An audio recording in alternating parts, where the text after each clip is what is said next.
The market square of Thornfield had never been so silent. Not when the Great Frost of '42 claimed the church bell tower, nor when Lady Carmichael's funeral procession passed through with its 20 black horses. But as Miss Eleanor Winfield stood amidst the scattered remains of her flower basket, the very air seemed to congeal with unspoken judgment. The violets, symbols of her modest enterprise, lay crushed beneath boots that had hastily stepped back, creating a perimeter of shame around her. "No decent establishment will purchase from you now, Miss Winfield," came Mrs. Harcourt's voice, shrill and victorious. She clutched her gloves tighter, as though Eleanor's disgrace might soil the pristine white leather. News travels faster than carriages in Thornfield. The whispers surged like a tide. They carried fragments that assembled into the scandal that had blossomed overnight. How Eleanor Winfield had been discovered in the east garden of Blackmore Abbey, in the arms of its master. How her lips had been pressed to his. How she had dared to desire a duke. The morning edition of the Thornfield Herald lay open on the greengrocer's counter, its bold headline a pronouncement of her sin. Duke of Blackmore entrapped by local flower sellers' schemes. Eleanor's fingers trembled as she knelt, gathering broken stems with as much dignity as she could muster. The cut on her palm from yesterday's thorns had reopened, staining the petals crimson, a private mark of pain amidst the public disgrace. "I sold only flowers, Mrs. Harcourt," Eleanor said softly, not raising her eyes. "Nothing more." "And offered other favours to his grace, no doubt," sneered the butcher's wife, to murmurs of agreement. Eleanor paused in her gathering, her shoulders straightening almost imperceptibly. Within the hollow of her shame bloomed a small, defiant light. For she alone knew the truth of that moment in the garden, how the Duke had spoken her name like a prayer, how his fingers had trembled more than hers when he touched her cheek, how the kiss had been gentle, unexpected, transformative. A shadow fell across the cobblestones before her. Polished boots of the finest calfskin stopped at the edge of her scattered violets. A gloved hand extended downward, not to assist, but offering a crisp white handkerchief embroidered with an unfamiliar crest. "For your hand, miss," came a voice she didn't recognize. "The blood will stain your dress." Eleanor looked up to find a gentleman she had never seen before. His dark attire spoke of wealth, his expression of compassion without pity. Behind him, his carriage waited, understated yet unmistakably that of quality. The crowd parted, momentarily distracted from their condemnation. "I require no assistance, sir," she replied, though she accepted the handkerchief with quiet gratitude. "Perhaps not," he said, his voice low enough that only she could hear. "But I believe we share an acquaintance who would be distressed to see you injured." Her eyes widened. Something in his tone, in the careful way he positioned himself between her and the crowd's scrutiny, suggested knowledge beyond the gossip that consumed Thornfield. "Your flowers will find a market elsewhere, Miss Winfield," he said, louder now. "Not all gardens are poisoned by rumour." He turned, nodding to his driver, and the crowd hastily stepped back as the carriage door opened.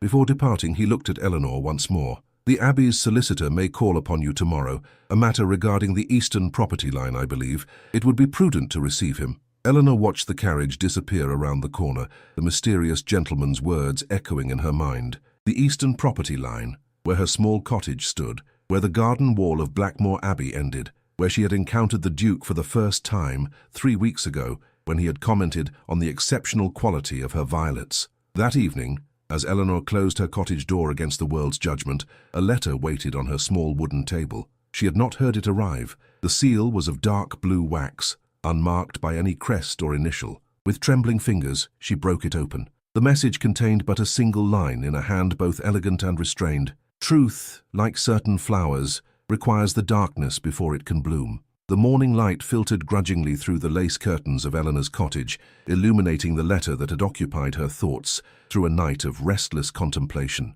The unmarked blue seal lay beside it, broken yet somehow still significant in its mystery. 3 sharp knocks at her door announced the arrival she had been both anticipating and dreading since the Market Square incident. "Mr. Holloway, solicitor to the Duke of Blackmore," announced the severe-looking gentleman on her threshold. His expression betrayed nothing of judgment nor sympathy as he removed his hat. "Might I have a moment of your time, Miss Winfield?" Eleanor's throat constricted. She smoothed her simple morning dress, the best she owned that wasn't reserved for Sundays, and gestured him inside with all the composure she could gather. "I have brought tea," she said softly, her domestic ritual a shield against vulnerability. The leaves were her most precious, saved for occasions that never seemed to materialize. "Most kind, but unnecessary," replied Mr. Holloway, setting his leather portfolio upon her small table. "I shall be direct. as propriety demands in such delicate circumstances. The solicitor's fingers, stained with decades of ink, withdrew several documents from his case. He arranged them with meticulous precision, his eyes occasionally darting to the broken blue seal still resting beside Eleanor's empty teacup. "The Duke has instructed me to present you with an offer regarding your cottage and the adjacent land," he began, his voice devoid of inflection. "It seems the property line has been incorrectly marked for some 30 years. Your eastern garden wall properly belongs to Blackmore Abbey." Eleanor's hands stilled upon the teapot. "I have the deed, sir, passed down from my father." "Indeed," interrupted the solicitor, "a deed which His Grace wishes to honour, despite its technical inaccuracy. He proposes to purchase your cottage and land at twice its market value, allowing you to relocate to more advantageous surroundings." The implication hung in the air between them. Relocation. Distance from Thornfield and its whispers. Escape from disgrace through financial compensation, a transaction that might appear generous to outsiders, but would confirm every suspicion of impropriety. "I see," Eleanor whispered, setting down the teapot with careful deliberation. "His Grace wishes to remove the source of his embarrassment." Something flickered across Mr. Holloway's face, surprise, perhaps, at her perception. "I merely convey the legal particulars, Miss Winfield. The Duke's motivations are not mine to interpret." A silence stretched between them, filled only by the distant song of a thrush in the garden where her violets grew, where the Duke had first paused, captivated by their scent, where, weeks later, a moment of unguarded emotion had destroyed her standing in the community. "There is an alternative proposition," the solicitor finally continued, withdrawing a sealed envelope from an inner pocket. Unlike the blue seal from the previous night, this bore the official crest of the Duke of Blackmore, a falcon above crossed swords. His Grace requested this be delivered personally, should you express any hesitation regarding the primary offer. The envelope felt impossibly heavy in Eleanor's hands. She broke the seal carefully, unfolding parchment of a quality she had never before touched. The same elegant handwriting from the mysterious blue-sealed note greeted her. "Miss Winfield, the Eastern Gardens require a knowledgeable caretaker. The position includes residence in the gardener's cottage within the Abbey grounds and a modest but respectable stipend. Your expertise with violets would be particularly valued. Should this arrangement prove acceptable, Mr. Holloway will provide the necessary documents." Blackmore. Eleanor's breath caught. Not exile, but proximity. Not compensation for silence, but an offer of honest work. Yet the implications remained troubling. A position within his household would fuel even more scandalous assumptions. "The Duke," she began carefully, "must be aware that such an arrangement would only validate the rumors." "His Grace," replied the solicitor with unexpected warmth, "is more concerned with what is right than what is rumored." A sudden memory surfaced in Eleanor's mind, the Duke's voice in the garden, low and earnest. "Society's constraints are but paper cages, Miss Winfield. They appear formidable until one discovers they can be torn." The solicitor cleared his throat, returning to his professional demeanor. "There is one final document requiring your attention." His fingers extracted a slip of heavy parchment, presenting it with marked formality. "His Grace will attend the Midsummer Assembly at Thornfield Hall next Friday evening. This is your invitation, should you wish to provide your response in person." Eleanor stared at the invitation, the engraved script, the official seal, her name written in that same elegant hand that had penned both mysterious notes. To appear at Thornfield Hall, before the very society that had shunned her, would require courage she wasn't certain she possessed. "The Duke is aware that attending might prove challenging for you," added Mr. Holloway, gathering his papers. "He asked me to convey that sometimes, Miss Winfield, the most effective response to injustice is simply to stand in one's truth." As the solicitor departed, tipping his hat with unexpected respect, Eleanor remained motionless beside her table. The invitation lay before her like a challenge, or perhaps a promise. The morning light had strengthened, illuminating the ducal seal in shades of crimson and gold. Outside her window a carriage passed, not the solicitor's modest conveyance, but a grander vehicle bearing a crest she recognized instantly. The curtains were drawn, obscuring its occupant, but as it slowed near her cottage, a gloved hand momentarily appeared at the window. In it was a single violet, held briefly to the glass before the carriage continued its journey toward Blackmore Abbey. The chapel of St. Agnes stood like a sentinel of stone against the morning mist, its weathered facade having witnessed generations of Thornfield's prayers and gossip in equal measure. Eleanor hesitated at its threshold, the weight of Sabbath propriety heavy upon her shoulders. 3 days had passed since Mr. Holloway's visit, yet the invitation to the Midsummer Assembly remained unanswered. hidden beneath her mother's Bible in the drawer beside her bed. "Courage, Miss Winfield," came a soft voice behind her. Eleanor turned to find Mrs. Pembroke, the elderly widow who had taught her letters as a child. The woman's gloved hand rested briefly upon Eleanor's arm. "The Lord's house welcomes all his children, regardless of what wagging tongues might claim." Eleanor's throat tightened with gratitude for this small kindness. Together they entered the chapel, the sudden hush that fell upon the congregation pronouncing judgment more clearly than any sermon could. Pews that had once accommodated Eleanor without comment now seemed to contract, leaving no space for her presence. "Make room, if you please," Mrs. Pembroke announced with quiet authority to the Millers, who had strategically arranged their Sunday best to occupy an entire row. Reluctantly they shifted, casting sidelong glances at Eleanor as though her disgrace might be contagious. Reverend Caldwell's sermon that morning centered upon the prodigal son, a choice Eleanor could not help but interpret as deliberate. His eyes seemed to find her with uncomfortable frequency as he expounded upon redemption and forgiveness. Yet there was something in his emphasis that struck her as peculiar, almost as though he addressed not her situation, but another's entirely. "Even those of highest station must bow before the Almighty's judgment," he intoned, his gaze sweeping the congregation. "Privilege of birth provides no exemption from moral accountability." A murmur rippled through the chapel, and Eleanor realized with a start that she was not the only object of scrutiny that morning. Discreetly, she turned her head, following the direction of furtive glances. In the Duke's traditional pew, occupied only on Christmas and Easter for as long as Eleanor could remember, sat the gentleman from the market square. His attire, though impeccable, was subdued, his expression contemplative rather than haughty. Beside him was an empty space, conspicuous in its vacancy. On his other side sat a severe-looking older woman whose imperious profile suggested family resemblance. "The Dowager Duchess," whispered Mrs. Pembroke, following Eleanor's gaze. "Her return from Bath quite suddenly, they say. The Duke himself was expected, but—" Her words trailed off as the chapel door opened once more, admitting a latecomer who drew every eye. Eleanor's heart stuttered as the Duke of Blackmore himself entered, removing his hat with unhurried grace. His appearance was striking not for its grandeur, but for its restraint. No ornate waistcoat or ostentatious jewelry, merely the immaculate tailoring and quiet confidence that true nobility required no embellishment. For a moment that seemed suspended in time, his eyes met Eleanor's across the chapel. There was no hint of embarrassment or regret in his gaze, only a quiet acknowledgement that passed between them like a current. Then, with a slight inclination of his head that might have been meant for her alone, he joined his family in their ancestral pew. The remainder of the service passed in a blur of hymns and prayers that Eleanor's lips formed automatically, her mind occupied with the Duke's unexpected presence and what it might portend.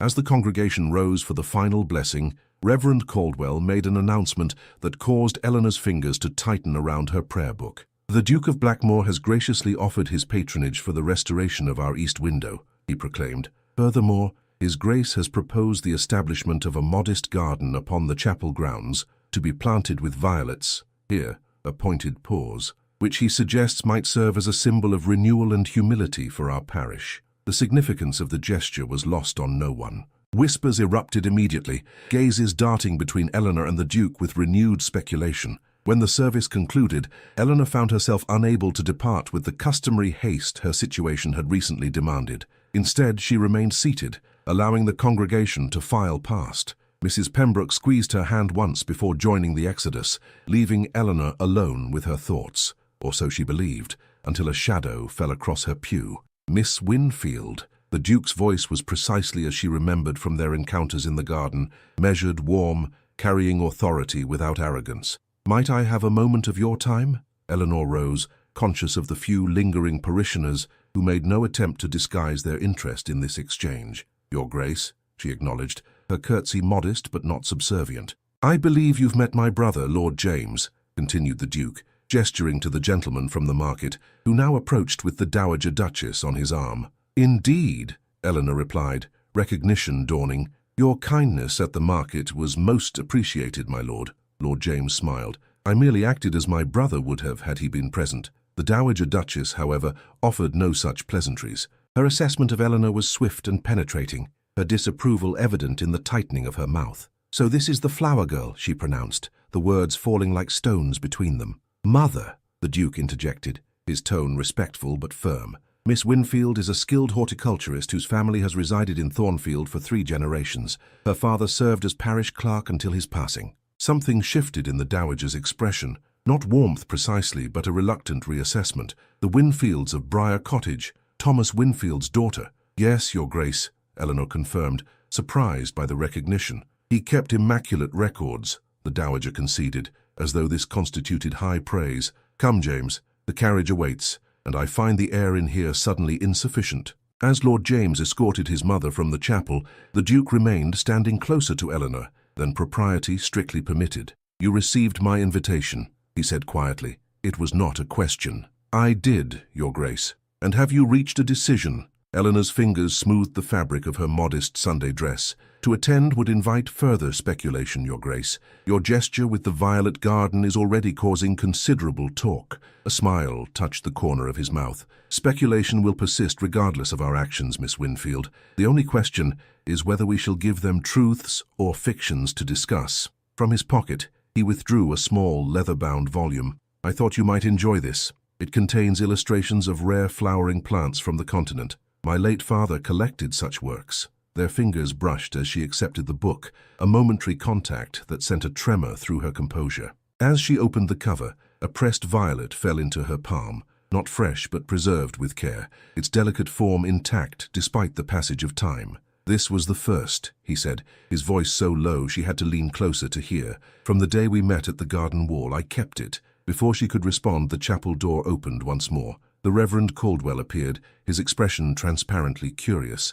Excuse me, Your Grace, but your mother is most insistent that— Of course, Reverend, I was just leaving. The Duke bowed slightly to Eleanor. Until the assembly, Miss Winfield. He departed with measured steps, leaving Eleanor clutching the book, the preserved violet a secret treasure in her palm. As she finally left the chapel, she noticed a small inscription on the book's flyleaf, written in the now familiar hand. Some flowers bloom most beautifully after the frost. Outside, the Duke's carriage was just pulling away. The dowager's disapproving profile was visible through the window, but beside the vehicle stood Lord James, watching Eleanor with undisguised interest. My brother, he said as she approached, is not known for impulsive actions, Miss Winfield. Whatever passed between you must have been exceptional indeed. Eleanor clutched the book tighter. Nothing inappropriate occurred, my lord. A kiss is hardly nothing, Miss Winfield, he replied, his tone neither accusatory nor teasing but matter of fact. Particularly for a man who has refused every suitable match presented to him for the past 5 years.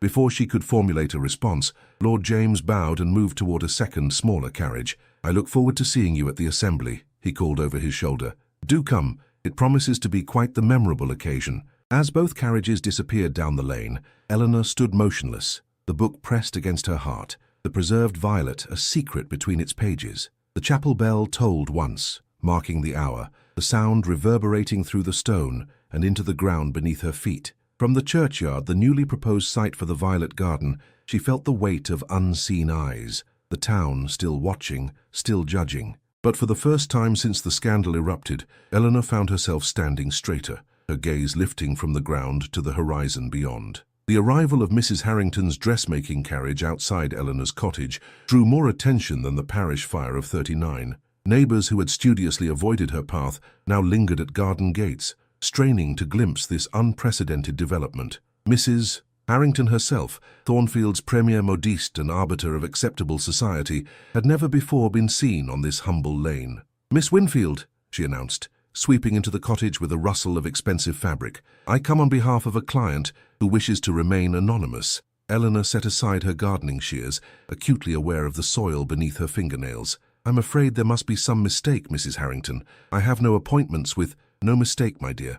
I am commissioned to provide you with appropriate attire for the midsummer assembly. The dressmaker withdrew a folded paper from her reticule. I have the measurements from your last fitting 3 years ago for your father's funeral gown. You appear unchanged, though perhaps we should verify. Mrs. Harrington, Eleanor protested, heat rising to her cheeks. I cannot accept such an arrangement. The impropriety is less than you might imagine, interrupted the dressmaker, unfolding a length of measuring tape with brisk efficiency. The benefactor is not who you presume, but rather a lady of impeccable standing who believes the current difficulties have been most unjustly attributed. A knock at the door prevented further explanation.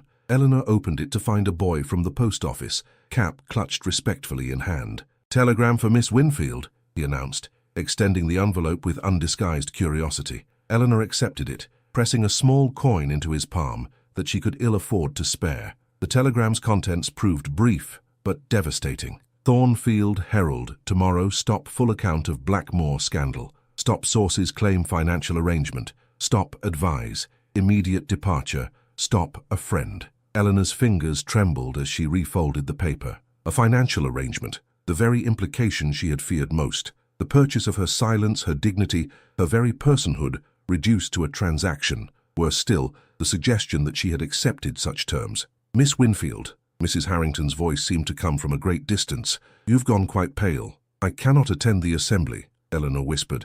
"It would be unwise." The dressmaker's eyes narrowed, her practical nature asserting itself. "A young lady, I have dressed 3 generations of Thornfield society. There is little about scandal I do not comprehend." She plucked the telegram from Eleanor's unresisting fingers, scanning its contents with pursed lips. "As I suspected, a rather transparent attempt to prevent your appearance. But if tomorrow's paper will contain whatever fabrications its editor deems profitable, regardless of your actions today." Mrs. Harrington returned to her measuring with renewed determination. "Now stand straight. The gown I envision will require precise proportions." As the dressmaker worked, Eleanor's mind raced through implications and possibilities. Who had sent the telegram? Friend or foe? Who had commissioned the gown? The Duke, despite Mrs. Harrington's denial, or some other player in this increasingly complex game? "There," announced the dressmaker at last, noting the final measurement. "The gown will be delivered Thursday evening. Pale blue silk with silver embroidery. Subtle, elegant, entirely appropriate for a young woman of good family, facing unfortunate circumstances with dignity." After Mrs. Harrington's departure, Eleanor stood in her garden, the telegram crushed in her hand, her thoughts a tempest of uncertainty. The violet bed before her, source of her modest livelihood and catalyst for her current predicament, seemed to mock her vulnerability. She did not hear the approach of hoofbeats until they stopped at her gate. Looking up, she found herself facing the Dowager Duchess of Blackmore, mounted on a magnificent grey mare, unaccompanied save for a groom who maintained a discreet distance. "Miss Winfield." The Dowager's voice matched her posture, erect, commanding, brooking no defiance. "A moment of your time." Eleanor curtsied, acutely conscious of her gardening apron and soil-stained hands. "Your Grace." The Dowager made no move to dismount, instead surveying the cottage and garden with penetrating assessment. "My son appears to have developed an interest in your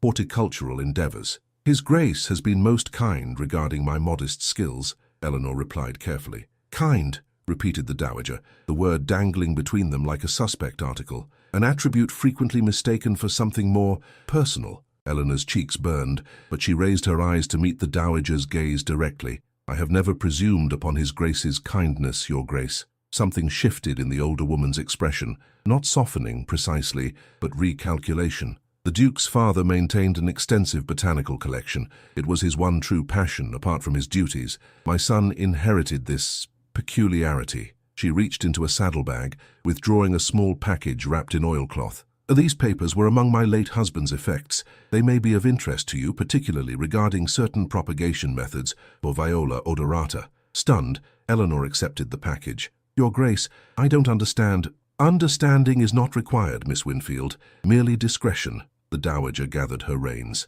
"I shall expect you at the assembly. Wear the blue silk. It will complement your complexion while maintaining appropriate modesty." With that cryptic pronouncement, she turned her mount and departed, leaving Eleanor clutching the mysterious package, the crumpled telegram still in her other hand. That evening, as lamplight cast long shadows across her small table, Eleanor carefully unwrapped the Dowager's gift. Inside were indeed detailed notes on violet cultivation, written in a strong masculine hand that bore no resemblance to the Duke's elegant script. But beneath them lay something else, a legal document, its seal broken, its implications profound. It was a marriage contract, dated 26 years earlier, between Thomas Winfield, her father, and Margaret Ellington, a name Eleanor had never encountered. Annotations in the margins, in her father's familiar handwriting, referenced correspondence that had evidently continued for years. The final notation, dated shortly before his death, read simply, "The child must never know. Her happiness depends upon silence."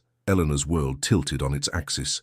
What child, what silence had preserved what happiness, and why had the dowager chosen now to reveal this document? A soft knock at her door startled her from these bewildering questions. Opening it, she found no visitor, only a small package on the threshold wrapped in familiar blue paper, sealed with unmarked blue wax. Inside lay a brooch of silver filigree, fashioned in the shape of a violet. With it, a note in the Duke's hand: "For tomorrow's Herald, stand in your truth, and I shall stand beside you." Dawn brought with it the dreaded newspaper. Eleanor's hands trembled as she unfolded the Thornfield Herald on her doorstep, bracing for the promised scandal. The headline froze her breath in her lungs. "Duke of Blackmoor announces botanical exhibition and patronage. Thornfield violet cultivation to receive formal recognition." Beneath it, smaller but no less significant, "Dowager Duchess returns from Bath, confirms late Duke's correspondence with local scholar." Of scandal, of kisses, of impropriety, not a single word. The Midsummer Assembly at Thornfield Hall loomed like a fortress on the horizon, its windows ablaze with candlelight that spilled across the formal gardens. Eleanor sat rigid in the hired carriage, the blue silk gown from Mrs. Harrington rustling softly with each breath. The silver-violet brooch caught the fading daylight, a small talisman against the ordeal ahead. "We have arrived, miss," announced the driver, his tone suggesting curiosity about his unusual passenger. Eleanor gathered her courage along with her modest evening bag. The path to the entrance stretched before her like a gauntlet, lined with arriving guests whose conversation faltered as they recognized the infamous flower seller in their midst. Miss Winfield. Lord James appeared at her side as though conjured by her distress, offering his arm with an encouraging smile. "Allow me to escort you. My mother awaits inside." The gesture, publicly linking her to the Duke's family, sent a ripple through the assembled guests. Eleanor accepted his arm, conscious of every whisper, every sidelong glance. "Courage," murmured Lord James as they approached the entrance. "Remember that not all watching eyes belong to enemies." The grand ballroom of Thornfield Hall had been transformed for the occasion. Garlands of summer blossoms adorned every cornice, their fragrance mingling with beeswax candles and ladies' perfumes. In the center, a space had been cleared for dancing, though the orchestra had not yet begun to play. "Miss Winfield, how unexpected," remarked Lady Carmichael, her tone suggesting nothing could be less surprising than this calculated appearance. "One wonders who provided your invitation." "I did, Lady Carmichael," came the Dowager Duchess's voice, imperious and uncompromising. She approached with regal bearing, her walking cane striking the polished floor with deliberate emphasis. Miss Winfield's presence was specifically requested. The pronouncement, delivered in the Dowager's incontestable manner, effectively silenced Lady Carmichael, whose retreat was hastened by the arrival of Reverend Caldwell. "Miss Winfield," he greeted, bowing slightly. "The chapel garden plans have been approved by the parish council. Your expertise will be most valuable in their implementation." Eleanor, still reeling from the Dowager's unexpected support, could only nod her acknowledgement. Before further conversation could develop, the orchestra struck its first chord, signaling the commencement of dancing. "I believe this is where I claim my dance," said Lord James, guiding Eleanor toward the floor. "Unless you'd prefer to wait for my brother's arrival." "His Grace is attending?" Eleanor asked, her voice betraying more emotion than she intended. Lord James's smile held knowing amusement. "He would scarcely miss his own assembly, though pressing business at the Abbey has delayed him. Until then, I hope you'll find me an acceptable substitute." As they took their positions for the quadrille, Eleanor became acutely aware of the room's scrutiny. Ladies whispered behind fans, gentlemen assessed with narrowed eyes. Yet the music carried her forward, the familiar patterns of the dance providing structure amidst uncertainty. "You dance remarkably well, Miss Winfield," observed Lord James, as they briefly came together in the figure. "My mother believed in comprehensive education," Eleanor replied, executing a turn with practiced grace. "And your father?" he inquired, his tone casual, yet somehow pointed. "What did Thomas Winfield believe in?"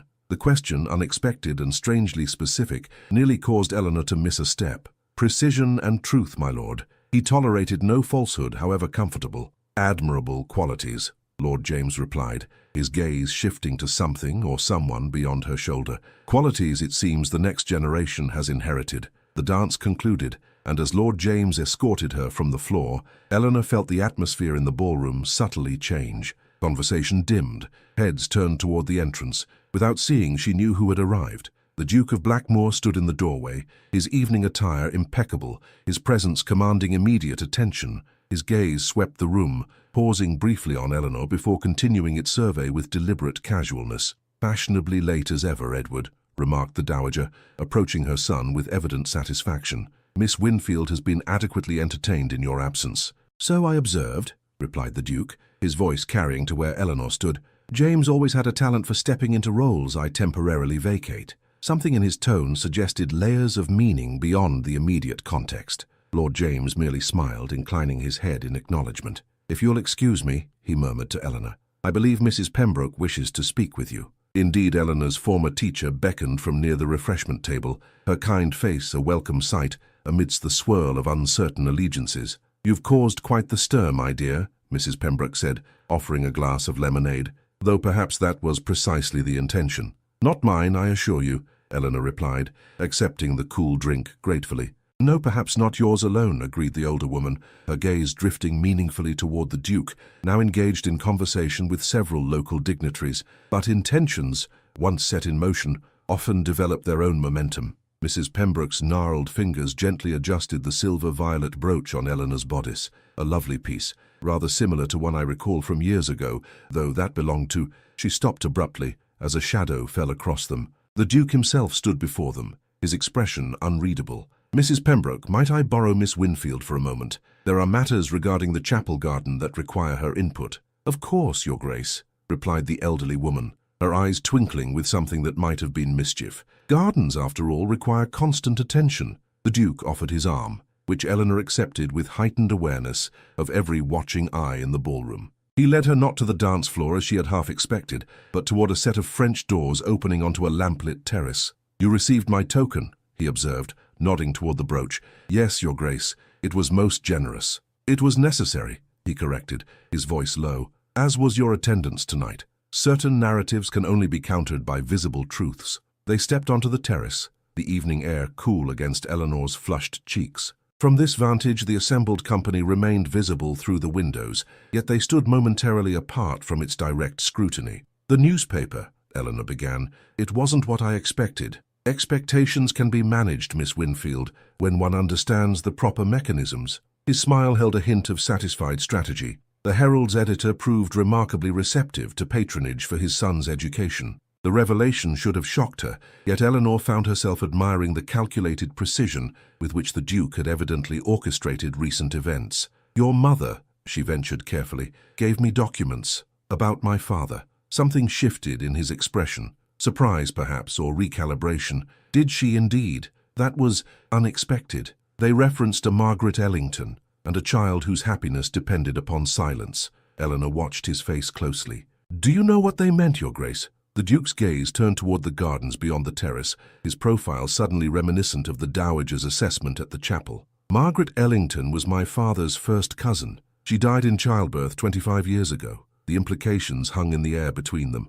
unspoken yet increasingly apparent. "The child," Eleanor whispered. Before he could respond, the French doors opened once more. Lord James appeared, his expression unusually grave. "Edward, you're needed inside immediately." His eyes flicked to Eleanor. "Both of you, in fact. It seems Lady Carmichael has made certain pronouncements that require addressing." The Duke's jaw tightened. "What sort of pronouncements?" "The sort that question Miss Winfield's parentage and suggest a motive for your interest in her welfare." Eleanor felt the blood drain from her face. The documents, the Dowager's cryptic statements, Mrs. Pembroke's unfinished observation about the brooch, all clicking into place with terrible clarity. "Come," said the Duke, offering his arm once more, his voice gentle but resolute. "Truth, as your father believed, is preferable to comfortable falsehood, even when it arrives at inconvenient moments." As they re-entered the ballroom, the orchestra fell silent. All eyes turned toward them, some curious, some scandalized,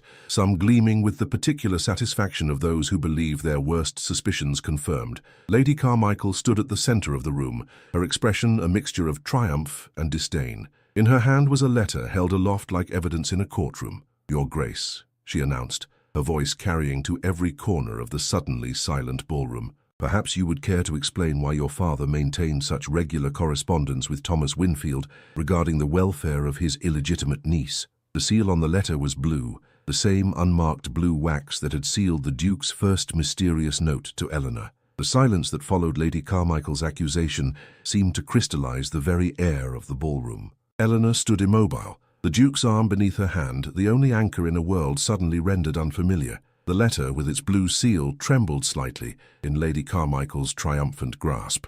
"I would be pleased to explain," replied the Duke, his voice steady and carrying, "if you would be so kind as to inform the Assembly how such private correspondence came into your possession, Lady Carmichael." The counterstroke, delivered with perfect composure, caused Lady Carmichael's expression to falter momentarily. The assembled guests, sensing the delicate shift in power, leaned forward with collective anticipation. "The letter was discovered among parish records," she recovered, though her fingers tightened visibly around the parchment. "As patroness of St. Agnes, I naturally review such documents periodically." "How diligent," observed the Dowager Duchess, advancing into the circle that had formed around the confrontation. Her walking cane struck the floor with deliberate emphasis. "Though I recall no such authority being granted to review sealed correspondence kept in the parish chest." Reverend Caldwell cleared his throat uncomfortably. "Indeed, such documents are meant to remain private, Lady Carmichael. Their removal without proper—" "The contents concern us all,"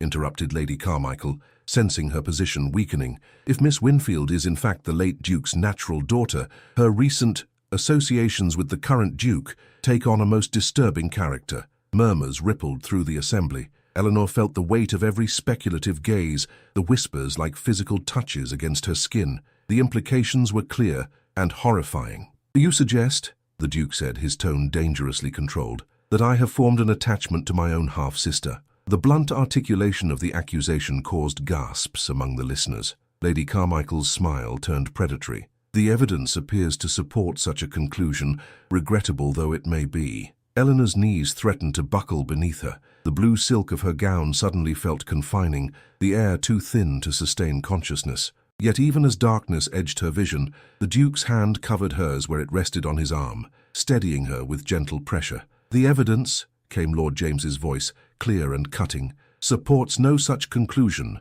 as Lady Carmichael well knows." He stepped forward, withdrawing from his coat an envelope identical to that in Lady Carmichael's possession, sealed with the same unmarked blue wax. "This letter from the same correspondence makes the matter entirely clear. My father, upon the death of his cousin, Margaret Ellington, arranged for her infant daughter's care. The child was placed with Thomas Winfield and his wife, who had recently lost their own daughter to fever." Eleanor's breath caught. "I was adopted?" "With great love and devotion," confirmed the Dowager, her customary severity softened by unexpected gentleness. "Your parents, for Thomas and Grace Winfield were your parents in every meaningful sense, raised you as their own at the request of my husband, who felt an obligation to his cousin's orphaned child." The revelation washed over Eleanor in waves of disorientation, the foundation of her identity, shaken yet not destroyed. She had been wanted, chosen, beloved by the parents she remembered, yet the sense of herself as their natural daughter, their continuation,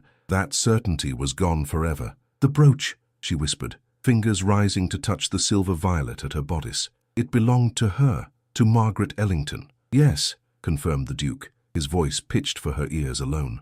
"My father kept it for you, intending it as a gift upon your coming of age. When he passed, the responsibility fell to me, though circumstances delayed its delivery." Lady Carmichael, sensing the narrative slipping from her control, rallied for a final assault. "Even if Miss Winfield is not your sister, Your Grace, she remains your cousin. The impropriety of a romantic attachment between relations—" "Cousins once removed," corrected Lord James, his tone suggesting the distinction was significant. "A degree of relationship that has never prevented matrimonial alliances, even among the highest families." The word matrimonial sent a fresh wave of whispers through the assembly. Eleanor felt the Duke's posture shift beside her, tension gathering in his frame. "The nature of my relationship with Miss Winfield," he stated, voice ringing with authority that silenced even the whispers, "is not subject to speculation or debate in this forum. What I will state categorically is that Lady Carmichael's insinuations are both false and malicious." He turned to Reverend Caldwell. "I trust the parish records will be more securely maintained henceforth, with access limited to appropriate parties." "Absolutely, Your Grace," the Reverend hastily agreed. "The vestry has already approved installation of a proper lock for the parish chest." "Excellent." The Duke surveyed the assembly, his gaze both challenge and dismissal. "I believe the orchestra was in the midst of a selection before this interruption." It was a command, not a suggestion. The musicians hastily resumed their playing, and the crowd, recognizing the matter concluded, at least publicly, began to disperse into conversational clusters. Eleanor stood immobile, still processing revelations that had transformed her understanding of herself within mere moments. The Duke guided her gently toward a less crowded corner of the ballroom, where a small alcove offered relative privacy. "I had intended," he said quietly, "to share this information with you in more appropriate circumstances. Lady Carmichael's intervention was unfortunate." "You knew," Eleanor said, the words more statement than accusation. "From the beginning." "Not from the beginning," he corrected. "I knew of my father's arrangement with Thomas Winfield, but I had never met you until that day at the garden wall. Your name, Winfield, connected to the violets you cultivated with such expertise, made me curious. When I saw you—" He paused, seeming to search for adequate words. "There was something in your countenance that reminded me of the portrait of Margaret Ellington in my father's study. I began to suspect and then to investigate. The blue seal was hers. She used it for personal correspondence, unmarked by family crests or obligation." Eleanor's mind struggled to reconcile this new knowledge with her experiences of recent weeks. "The kiss," she whispered, heat rising to her cheeks at the memory. "You knew then that I knew nothing with certainty," he interrupted, his voice low but intense. "I knew only that I had found myself thinking of you with increasing frequency, that your conversation and your quiet dignity affected me in ways I had not anticipated. The kiss was unplanned, improper perhaps, given the uncertainty of your connection to my family, but never, Eleanor, never motivated by anything but genuine regard." It was the first time he had used her given name. The intimacy of it, coupled with the raw honesty in his expression, threatened to overwhelm her carefully maintained composure. "What happens now?" she asked, her voice hardly more than a whisper. Before he could respond, Mrs. Pembroke approached, her lined face grave. "Miss Winfield, I apologize for the intrusion, but there is a matter requiring your immediate attention." She extended a small silver salver upon which rested a folded note. Eleanor accepted it with trembling fingers, breaking yet another seal of unmarked blue wax. The message inside was brief and devastating. "Briar Cottage ablaze, fire brigade summoned. Come at once." The Duke read the message over her shoulder, his reaction immediate and decisive. "My carriage is waiting. James will escort you while I make arrangements for assistance." As Eleanor hurried toward the entrance, supported by Lord James's steady arm, she heard the Duke issuing rapid commands to his steward. Behind them, the assembly continued, the scandal already transforming into the next evolution of gossip. Outside, the night sky glowed orange in the direction of Eleanor's home. As Lord James handed her into the Duke's carriage, he pressed something into her palm, a small key of tarnished silver. "The East Wing gardener's cottage has been prepared," he said quietly. "Whatever the outcome tonight, you will not be without shelter." As the carriage lurched forward, Eleanor clutched the key like a talisman. Through the window, she caught a final glimpse of Thornfield Hall, its windows bright with candles and secrets. At the main entrance stood the Duke, his tall figure unmistakable, watching the carriage's departure with an expression she could not decipher at such distance. The blue silk of her gown, the gown that had marked her brief, tumultuous entrance into a society that would never truly accept her, shimmered in the lantern light as the carriage carried her toward the burning remnants of the only home she had ever known. The road to Briar Cottage seemed interminable, each turn revealing the fire's glow burning ever brighter against the night sky. Eleanor sat rigid, the silver key to the gardener's cottage digging into her palm, its physical pain a welcome distraction from the anguish unfolding in her heart.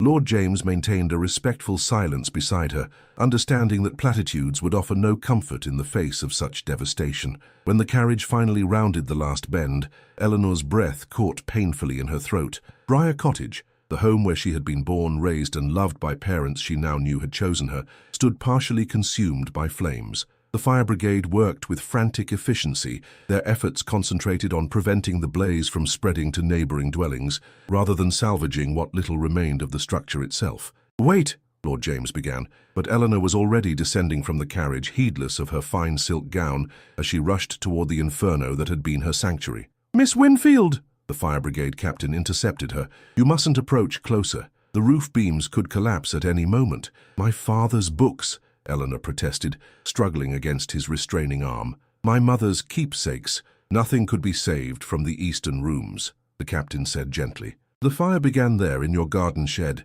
By the time it was discovered, the back of the cottage was already engulfed." Eleanor's knees weakened as the implication registered. The garden shed, where she kept her seed stocks, her horticultural journals, her modest supplies for the violet cultivation that had been both her livelihood and her connection to a history she hadn't known, was hers. It wasn't an accident. The words came unbidden to her lips, certainty blooming with terrible clarity. Lady Carmichael makes no habit of soiling her hands with lamp oil and matches, came the Duke's voice from behind her. He had arrived unnoticed, his evening attire incongruous against the chaos of the fire scene. But those who serve her interests might be less fastidious. The brigade captain shifted uncomfortably. Your Grace, we cannot say with certainty how the fire began. Perhaps not officially, the Duke replied, his tone suggesting the distinction was meaningful. Nevertheless, I would advise examining the garden gate for evidence of forced entry, and perhaps questioning those who were conspicuously absent from the assembly this evening. He turned to Eleanor, his expression softening. I've arranged for a physician to attend you at Blackmore Abbey. The shock of such an event. I require no physician, Eleanor interrupted, drawing herself upright, despite the trembling in her limbs. Only shelter until I can determine my next course. Lord James stepped forward. The gardener's cottage awaits as promised. The Duke nodded. James will escort you there now. I shall remain to oversee the investigation and salvage operations. Investigation? Eleanor echoed, the words seeming inadequate against the backdrop of her smouldering home. Arson is a criminal matter, the Duke replied, his voice hardening to steel, particularly when motivated by malice against someone under my protection. The phrase hung in the air between them, weighted with implications that Eleanor, still reeling from multiple revelations, could not fully process. Protection, family obligation, or something more personal, more profound. Your Grace, she began uncertainly, I cannot impose upon— It is not imposition, Miss Winfield, he interrupted gently. It is restoration. The East Gardens have awaited their rightful caretaker for too long. From the shadows beyond the fire brigade's lanterns emerged the Dowager Duchess, her carriage visible further down the lane. She surveyed the destruction with grim assessment, her walking cane striking the earth with unusual force. So, Lady Carmichael has made her response, she observed, approaching Eleanor with unexpected directness. I misjudged her capacity for direct action, an error I shall not repeat. Mother, cautioned the Duke, this is neither the time nor the place for truth? The Dowager's eyebrow arched imperiously. I disagree. Truth becomes more essential as circumstances grow more dire. She turned to Eleanor, her gaze penetrating. You will come to the Abbey tonight. The gardener's cottage, while adequately prepared, is too isolated for safety until those responsible are identified. It was not a request, but a command, delivered with absolute certainty of compliance. Eleanor, depleted by the successive shocks of the evening, found herself without strength to refuse. My possessions, she began weakly, will be secured and inventoried at first light, the Duke assured her. Whatever can be salvaged will be. For tonight, however, your safety takes precedence. As if to punctuate his words, a terrible groaning emanated from the cottage, followed by the thunderous collapse of the remaining roof section. Sparks erupted skyward like malevolent stars, briefly illuminating the faces of neighbors who had gathered to witness Eleanor Winfield's final humiliation. Yet among their expressions, Eleanor noted something unexpected, not schadenfreude or righteous satisfaction, but something that might have been concern. Even Mrs. Harcourt, who had been most vocal in the Market Square condemnation, watched with apparent dismay as the cottage walls began to crumble. Miss Winfield, Reverend Caldwell approached, his expression grave but kind. The parish hall is at your disposal, should you prefer accommodations less complicated by recent revelations. Before Eleanor could respond, the Dowager rapped her cane sharply against the ground. While the parish's offer is noted, Miss Winfield's place is with her family, a truth that should have been acknowledged years ago. The public declaration, delivered in the Dowager's incontestable manner before the assembled witnesses, effectively silenced any further debate. Eleanor felt the weight of the pronouncement settle upon her shoulders, not as burden, but as unexpected shelter. Lord James offered his arm. The Duke's carriage awaits, cousin. The familial address, spoken deliberately for all to hear, completed what the Dowager had begun. Whatever Eleanor's future held, she would face it not as the disgraced flower seller of Thornfield, but as kin to the Blackmore lineage, a transformation as sudden and complete as the destruction of her former home. As she allowed herself to be guided toward the carriage, Eleanor cast one final glance at Briar Cottage. Through the smoke and flame, she glimpsed her bedroom window, the small square of glass where, for 25 years, she had watched the seasons change across Thornfield Village, where her father, Thomas Winfield, parish clerk and devoted parent, had taught her to read by lamplight, where her mother had braided her hair each morning, singing softly the hymns that now seemed to echo from the burning timbers themselves. "It isn't the walls that make a home," came the Duke's voice close beside her ear. "It's the love they witnessed. That at least the fire cannot claim." Eleanor turned to find him watching her with an expression of such tender understanding that her carefully maintained composure finally shattered. A single tear traced its path down her cheek, catching the firelight like a diamond. The Duke reached out, not to brush it away, for such intimate gesture would be improper even in these extraordinary circumstances, but to offer his handkerchief. As Eleanor accepted it, their fingers brushed momentarily, and in that fleeting contact she felt something pass between them. Not mere compassion, nor family obligation, but a current, more elemental, a recognition of shared understanding that transcended the night's calamities. "Tomorrow," he said quietly, "we begin anew." Blackmore Abbey loomed against the dawn sky, its ancient stone facade softened by morning mist that clung to the formal gardens. Eleanor stood at the window of the blue chamber, a guest room far grander than any accommodation she had previously experienced, watching as the rising sun gradually illuminated the east gardens,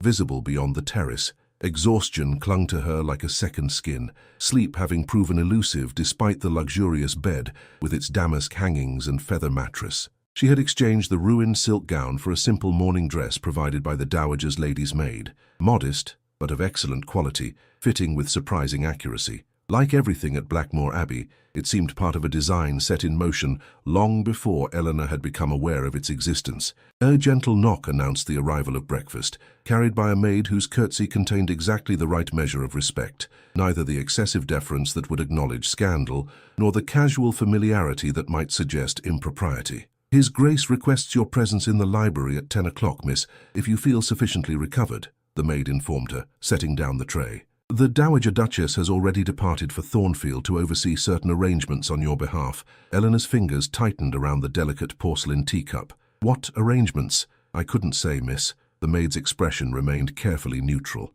though Mr. Holloway arrived at first light, with several documents requiring urgent attention. After the maid's departure, Eleanor forced herself to eat, knowing her strength would be required for whatever revelations the day might bring. The simple act of buttering toast in these grand surroundings struck her as surreal. Yesterday morning, she had performed the same ritual at her humble kitchen table, unaware that by nightfall her entire existence would be transformed. At precisely 10 o'clock, she made her way to the library, guided by a footman whose professional demeanor betrayed nothing of curiosity about this unusual guest. The Abbey's corridors were lined with portraits, stern-faced ancestors whose features occasionally suggested faint resemblance to the current Duke. Eleanor wondered if Margaret Ellington's likeness hung somewhere among them, and whether she might recognize in that unknown cousin's face some echo of her own. The library door stood open, revealing a magnificent chamber whose walls disappeared behind floor-to-ceiling bookshelves. At the center, a massive oak table bore maps and documents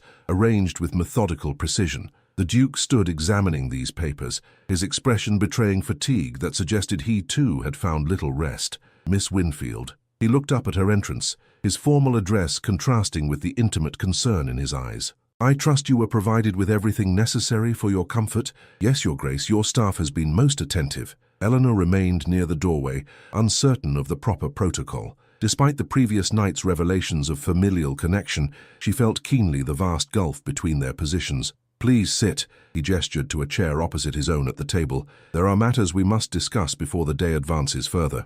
Eleanor complied, her gaze drawn to the documents spread before them. Among them she recognized the blue-sealed letter that Lady Carmichael had brandished at the assembly, now returned to its rightful custodian. "The fire brigade captain has confirmed our suspicions," the Duke began without preamble. "The blaze was deliberately set. Footprints were discovered leading from the rear garden to the lane where a horse had been tethered. The constable is pursuing inquiries." "To what end?" Eleanor asked quietly. "Even if the perpetrator is identified, my home cannot be restored." "No," he agreed, his expression softening, "but justice can still be served, and appropriate compensation provided." He indicated a document bearing the official seal of the magistrate's court. "I have filed a formal complaint on your behalf as head of your family." The phrase sent an unexpected warmth through Eleanor's chest, despite the circumstances. Head of her family. After a lifetime as Thomas Winfield's daughter, she now found herself claimed by a different lineage, one whose power and influence were evident in every aspect of her surroundings.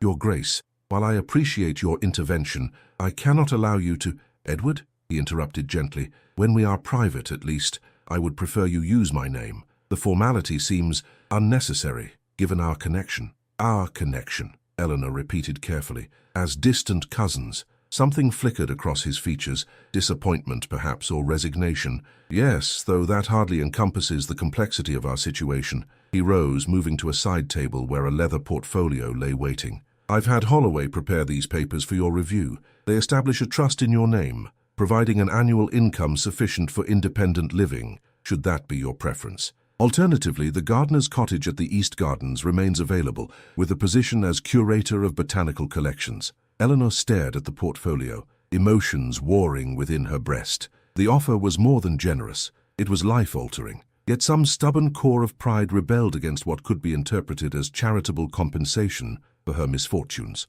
Why? The question emerged more bluntly than she intended. Why such generosity to a distant relation you scarcely know? The Duke's expression remained inscrutable as he returned to his seat. Do I scarcely know you, Eleanor? I know you tend violets with extraordinary skill. I know you face adversity with quiet dignity rather than bitter complaint. I know you value truth above comfort and honor above advantage. He paused, his fingers tracing the edge of the blue seal before him. I know that when I first saw you at the garden wall, something within me recognized something within you, a recognition that preceded any knowledge of our familial connection. Does that not constitute knowing? The raw honesty in his voice rendered Eleanor momentarily speechless. When she finally found words, they emerged soft but clear. You speak as though of matters beyond family obligation. Because they are beyond obligation, he confirmed, meeting her gaze directly. Though perhaps we should address the more immediate concerns before turning to personal considerations. From a drawer in the library table, he withdrew a small wooden box, its surface inlaid with mother-of-pearl in a pattern of violets. This belonged to Margaret Ellington, your mother by birth. My father preserved it for you, though circumstances prevented its proper transmission. With reverent care, he placed it before Eleanor. Its contents may answer questions I cannot.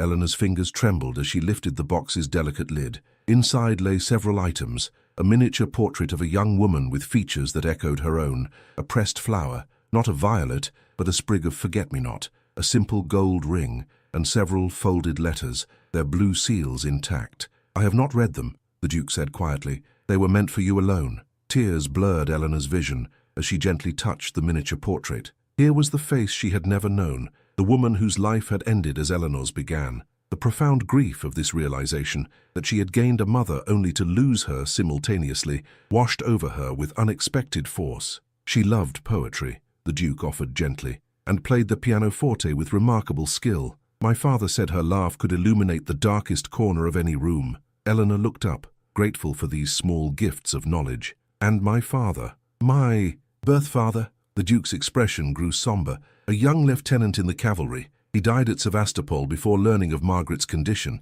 They had planned to marry upon his return. Another piece of the puzzle slipped into place. Why the late Duke had arranged for her care, why the secret had been so carefully maintained. Not shame, but protection of a love story interrupted by tragedy. The Winfields, Eleanor whispered. Did they know who I was? They knew everything, he confirmed. They were selected precisely because Thomas Winfield had been my father's most trusted correspondent on botanical matters. Their own daughter had recently passed away. The confluence of circumstances seemed providential. A knock at the library door interrupted this moment of revelation. Lord James entered, his expression unusually grave. Edward, I apologize for the intrusion, but there's a situation requiring immediate attention. Lady Carmichael's son has arrived at the gatehouse, demanding to speak with you regarding his mother's arrest. Eleanor gasped. Arrest? A temporary measure, the Duke explained, rising from his seat. The magistrate required her presence for questioning regarding certain correspondence found among her possessions, correspondence that appears to have been removed from your father's papers without authorization. But surely that doesn't warrant. The correspondence included certain financial documents, Lord James interjected, his tone suggesting deeper implications. Documents that may establish motive for last night's unfortunate events. The Duke's expression hardened. I'll speak with young Carmichael in the study. Perhaps you might show Miss Winfield the East Gardens in my absence. The violets there have been sadly neglected since Barton's retirement. Lord James nodded, offering his arm to Eleanor with courtly grace. It would be my pleasure. The morning light shows them to particular advantage, though their condition is indeed lamentable. As they departed the library, Eleanor cast one final glance at the box containing Margaret Ellington's treasures. The Duke had left it open upon the table, a tacit acknowledgement that she might return to explore its contents at her leisure. The gesture spoke of trust, of acceptance, of the beginning of a relationship not defined by obligation or circumstance, but by mutual choice. In the corridor, Lord James slowed their pace once they were beyond the Duke's hearing. "My brother," he said quietly, "has not shown such interest in another person since returning from the Crimea. Whatever connections of blood or circumstance exist between you, I suspect they are secondary to matters of the heart." Eleanor felt heat rise to her cheeks at this direct acknowledgement of what had remained unspoken. "Lord James, James," he corrected with a smile. "We are family, after all, distant cousins at the very least." "At the very least," Eleanor echoed, her thoughts turning to the Duke's carefully chosen words in the library. Matters beyond obligation, personal considerations. As they stepped onto the terrace overlooking the East Gardens, the morning sun burned away the last vestiges of mist, revealing beds of violets in various states of neglect, yet still stubbornly blooming, their modest purple blossoms turning toward the light with quiet determination. "The eastern wall requires extensive repairs," Eleanor observed, kneeling beside a crumbling section of stonework where moisture had penetrated the mortar. Her fingers traced the damage with professional assessment, momentarily forgetting the fine morning dress she now wore instead of her customary gardening attire. "The drainage channel has been blocked, causing water to pool against the foundation." James watched with undisguised amusement as she systematically examined the garden's ailments, making mental notes with the concentration of a physician diagnosing a patient. In the hour since they had entered the East Gardens, Eleanor had identified half a dozen critical issues requiring immediate attention and twice as many minor concerns that would benefit from proper care. "You've transformed already," he remarked, offering his hand to assist her rise. "Yesterday a flower seller facing scandal. Today a garden mistress issuing diagnoses with absolute authority."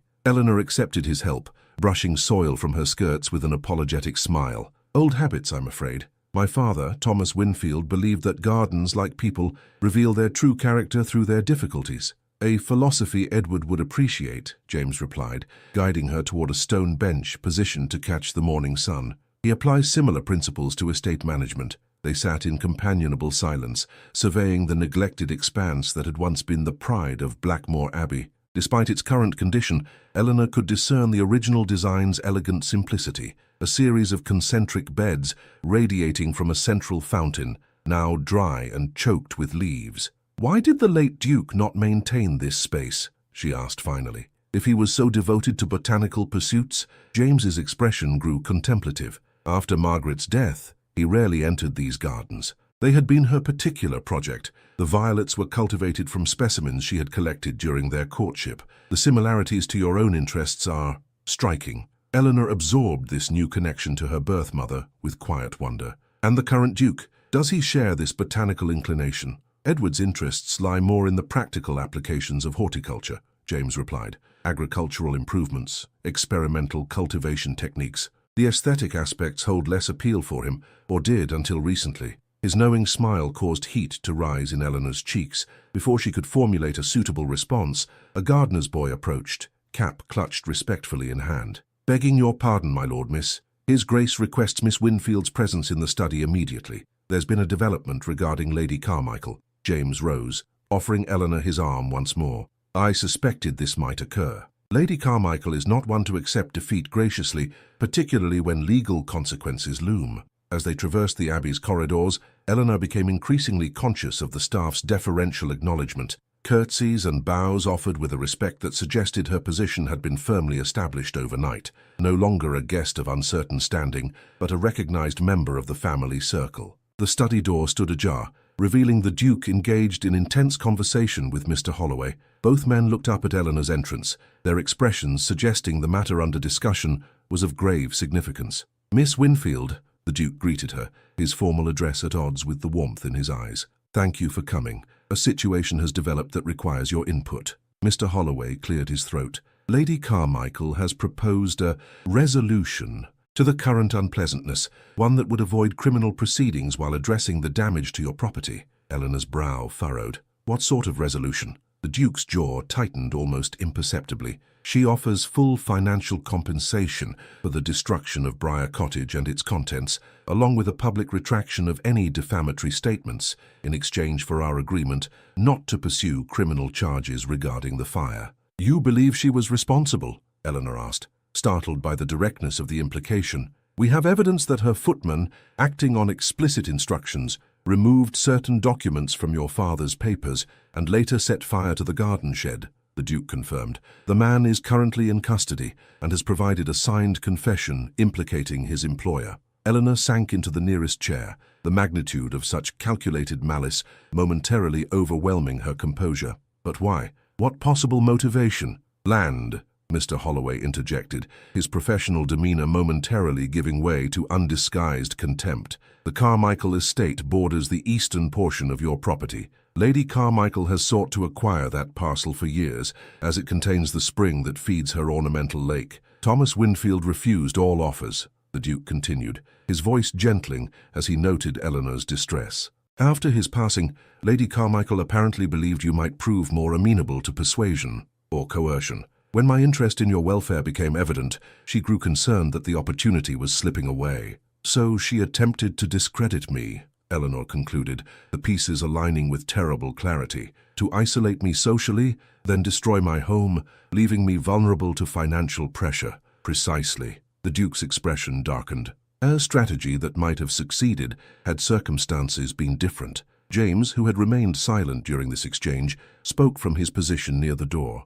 Lady Carmichael's son awaits your decision in the morning room. He seems eager to resolve the matter without further scandal. Eleanor's thoughts whirled with conflicting emotions, anger at the calculated cruelty, grief for the home and possessions irretrievably lost, and beneath these, a strange relief that the source of her persecution had not been her relationship with the Duke after all. What do you advise? She asked, looking between the Duke and Mr. Holloway. The solicitor deferred to his employer with a slight inclination of his head. The Duke stepped closer to Eleanor, his voice lowering with unexpected intimacy despite their audience. That depends entirely on what you wish for your future, Eleanor. If you intend to remain in Thornfield Village, continuing as before but in new accommodation, then accepting Lady Carmichael's offer might provide the smoothest path forward. The criminal proceedings would inevitably bring additional notoriety. He paused, something vulnerable flickering across his features. If, however, you are considering other possibilities, then perhaps justice should take its natural course,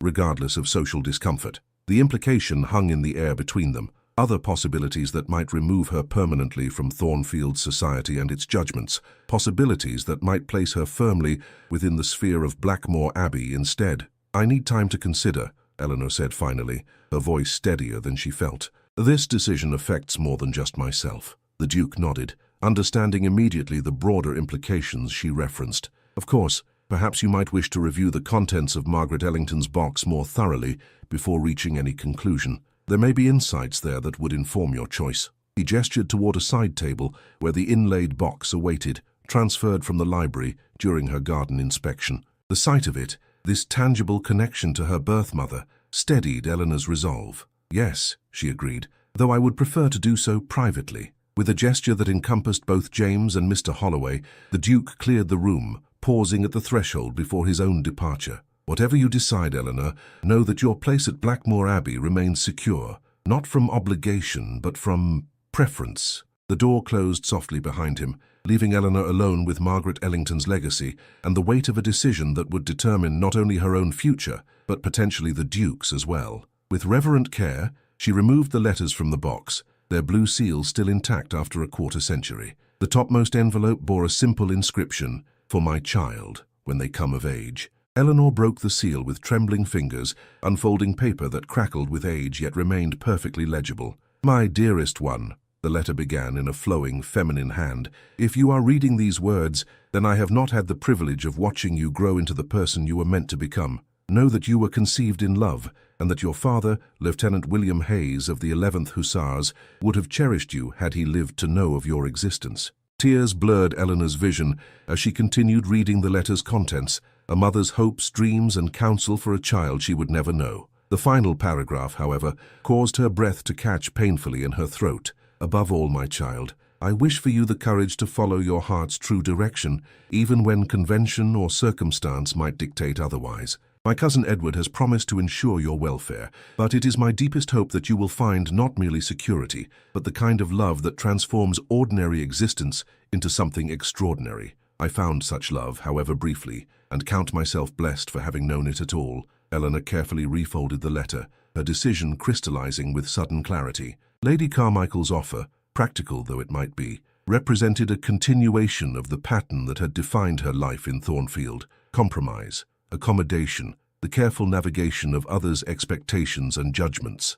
Margaret Ellington had wished for her daughter something more, the courage to pursue extraordinary possibilities rather than merely acceptable ones. Rising from her chair, Eleanor crossed to the study door with newfound determination. In the corridor outside, she found not a servant but the Duke himself, waiting with patient stillness that suggested he had not moved since leaving her to her private contemplation. "I've reached my decision," she said simply. He straightened, his expression carefully neutral despite the tension evident in his posture. "And what have you decided?" "That Lady Carmichael's offer, while practically advantageous, would represent a form of capitulation to the very forces that have sought to diminish me." Eleanor's voice strengthened as she continued, drawing conviction from the echo of her birth mother's written words.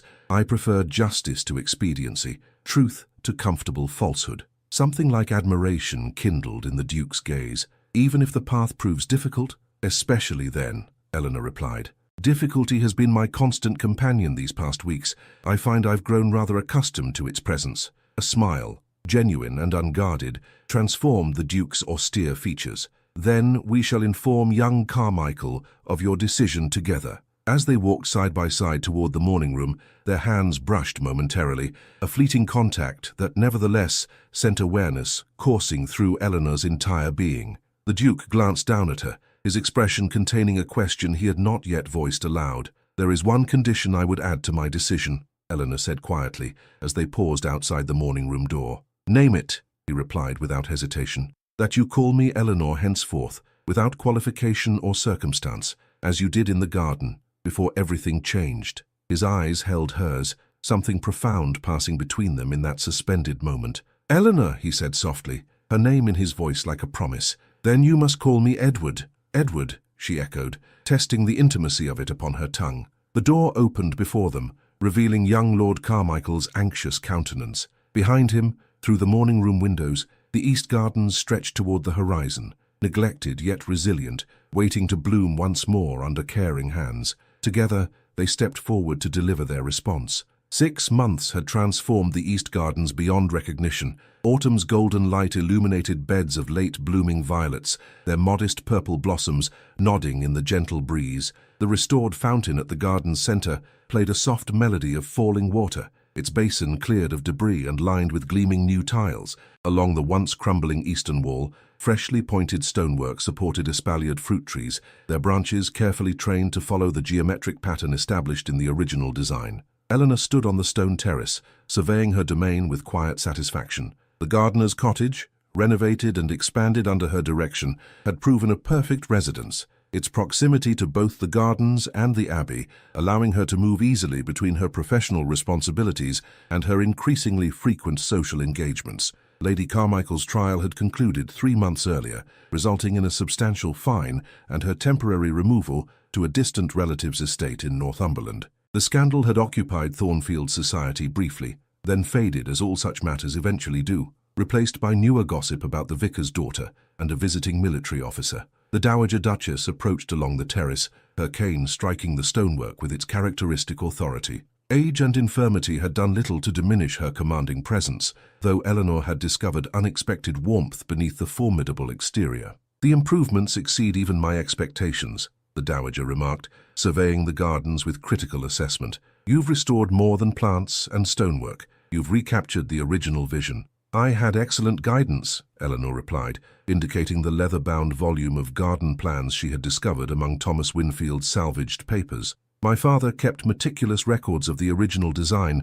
including detailed notes from Margaret Ellington herself." The Dowager's expression softened at the mention of her late niece. Margaret would be gratified to see her gardens flourishing again, though perhaps even more pleased by certain personal developments.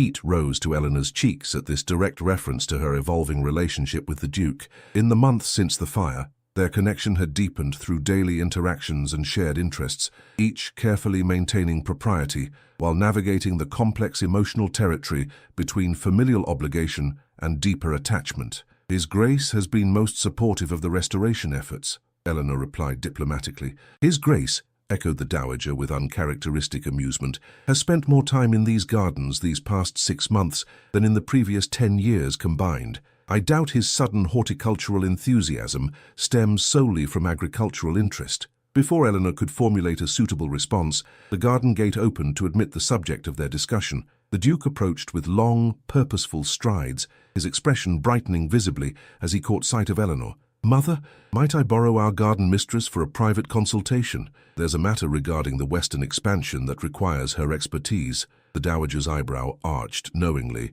"By all means, though I suggest remaining within sight of the terrace windows. Mrs. Pembroke joins us for tea, and her eyesight remains disconcertingly acute for a woman of her years." With that parting admonition, she made her way toward the Abbey, pausing only once to cast a meaningful glance back at her son and the woman who had so unexpectedly entered their lives. "There is no western expansion planned," Eleanor observed, as the Duke offered his arm to escort her along the garden path. "An unfortunate fabrication," he admitted without remorse, though perhaps prophetic rather than entirely false. "I've been considering extending the cultivated area beyond the current boundary." They walked in companionable silence, following the path that wound through beds of autumn plantings toward a small pavilion positioned to catch the day's last light. It had become their habit to meet here in the hour before sunset, ostensibly to discuss garden progress, but increasingly to share thoughts and confidences that had little to do with horticulture. "So you've received correspondence from London,"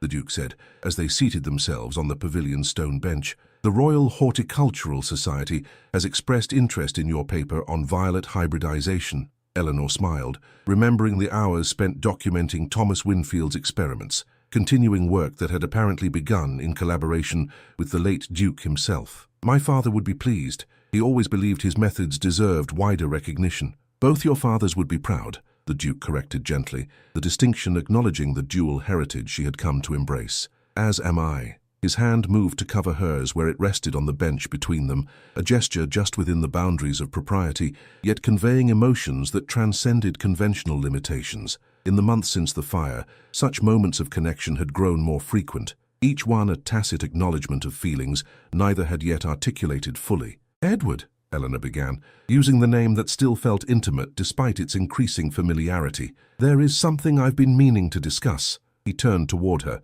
his expression attentive. "I am at your disposal, as always." "The botanical exhibition opens in 3 weeks," she continued, focusing on the practical details to steady her nerves. "After its conclusion, my formal obligations to Blackmore Abbey will be fulfilled according to our original agreement." A shadow crossed his features. "Are you considering departure?" "Quite the opposite." Eleanor drew a deep breath, summoning courage that would have seemed impossible 6 months earlier. "I am considering a more permanent arrangement. If such would be welcome." Understanding dawned in his eyes, followed by an emotion too complex for simple definition. "Eleanor, are you proposing a continuation of your position as garden mistress?"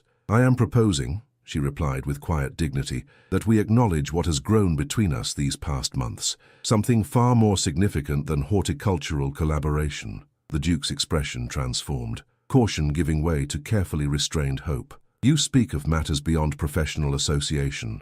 "I speak of matters of the heart," Eleanor confirmed, her voice steady despite the rapid fluttering beneath her ribs. "Mine has become increasingly occupied with thoughts not entirely related to violet cultivation." A smile touched the corner of his mouth, the rare, unguarded expression she had come to treasure. "I find myself similarly afflicted, though propriety has prevented me from expressing the full extent of my condition." "Propriety," Eleanor echoed thoughtfully, "which dictates that family connection, however distant, should preclude romantic attachment." "A consideration that has haunted my thoughts," he admitted, "yet one which, according to Mr. Holloway's exhaustive research, need not prevent what my heart most desires. Our connection is sufficiently removed to satisfy even the strictest interpretation of church law." He shifted on the stone bench, turning to face her more directly.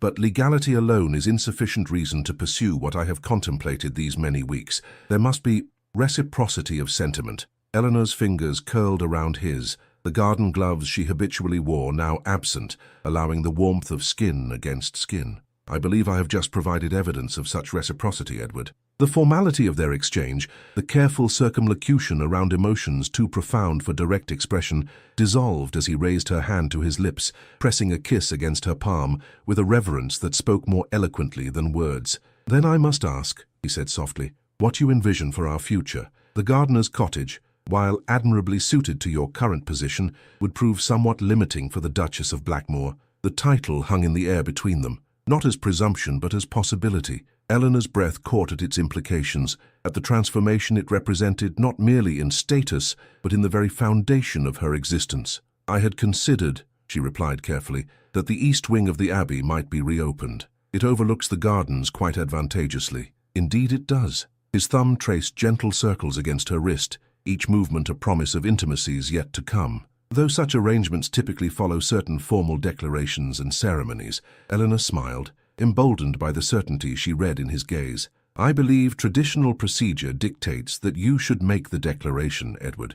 Despite my rather forward introduction of the subject, in a movement that startled her with its suddenness, he slipped from the bench to one knee before her, still holding her hand in his. The position, formal, traditional, unmistakable in its intent, rendered Eleanor momentarily speechless. "Eleanor Winfield," he began, his voice steady yet infused with emotion that transformed the familiar words into something uniquely their own. "From the moment you corrected my misidentification of Viola Odorata at the garden wall, you have cultivated within me feelings that have grown beyond any rational expectation. Would you do me the profound honor of becoming my wife?" Tears blurred Eleanor's vision, not of sorrow or even overwhelming joy, but of recognition. Here, finally, was the truth that had been growing between them since that first encounter. Not obligation, not scandal, not even family connection, but the simple, extraordinary miracle of two souls recognizing themselves in each other. "Yes," she whispered, the single syllable containing multitudes.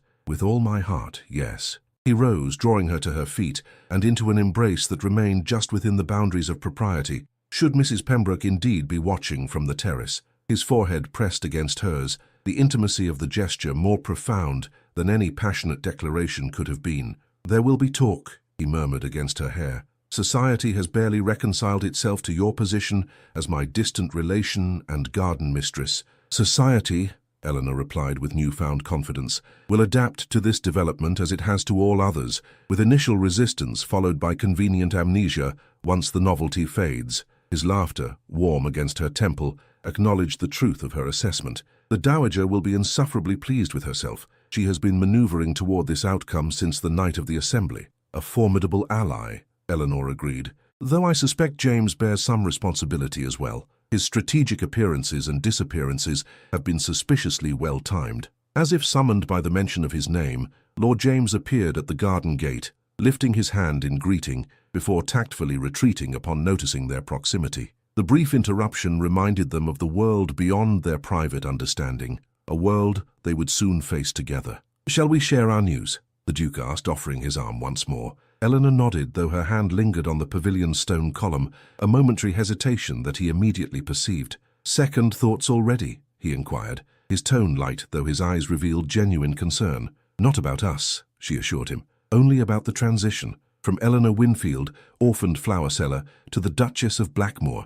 It seems a journey of impossible distance." "Not impossible," he corrected gently, "merely unexpected, like the rarest hybrid blooming where no cultivation was attempted." His reference to her beloved violets, to the work that had connected her to both her adoptive father and her birth mother, eased the momentary apprehension.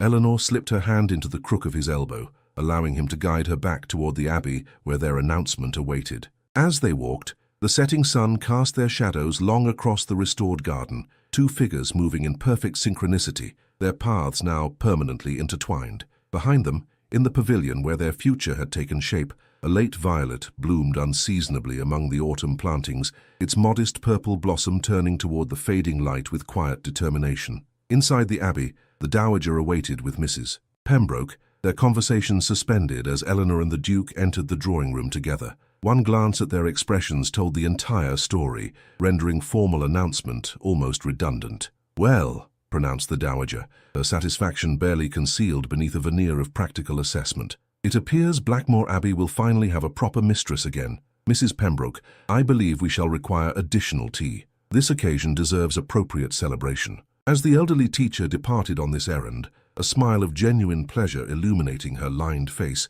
the dowager approached Eleanor with uncharacteristic gentleness. "Margaret would have approved," she said quietly, her hand briefly touching Eleanor's cheek in a gesture that conveyed decades of unspoken regret and newfound hope of both the Gardens and the gardener. Edward's fingers tightened around Eleanor's, the pressure conveying shared understanding of the significance behind the dowager's words. The circle had somehow completed itself, loss transformed to discovery, scandal to celebration, isolation to belonging. Outside, twilight descended upon the East Gardens, casting violet shadows across paths restored through diligence and vision.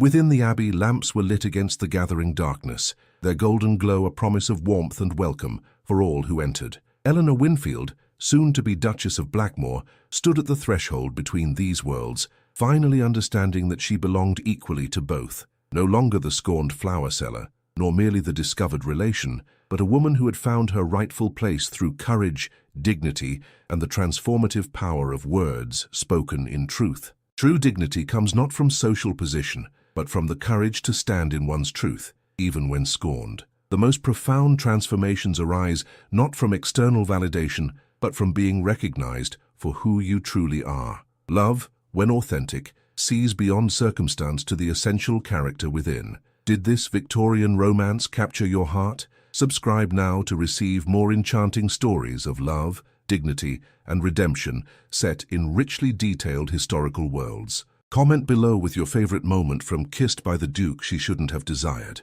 and share your thoughts on Eleanor and Edward's journey from scandal to celebration.